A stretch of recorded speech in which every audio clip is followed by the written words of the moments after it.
Si vous achetez un outil d'intelligence artificielle à cause d'une démo de 15 minutes, vous n'avez pas acheté un outil, vous avez acheté un spectacle. La démo, c'est comme un résumé des faits saillants, les highlights du match. Si tu regardes les highlights des Canadiens après un match, on dirait que tout le monde est un héros, tout le monde a bien joué, tout le monde est incroyable. Mais si tu avais regardé le match au complet, tu aurais vu que beaucoup de ces joueurs-là ont fait des gaffes, qu'ils n'ont pas su performer de la bonne façon au bon moment.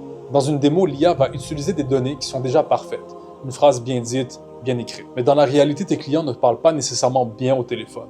Peut-être qu'ils sont en train de crier après leurs enfants en même temps. Les textes que les clients écrivent à ton chatbot sont peut-être pas nécessairement bien formatés. Pas de ponctuation, puis plein d'erreurs d'orthographe. Puis une démo qui fonctionne à 95% dans un contexte personnel, c'est un bon niveau.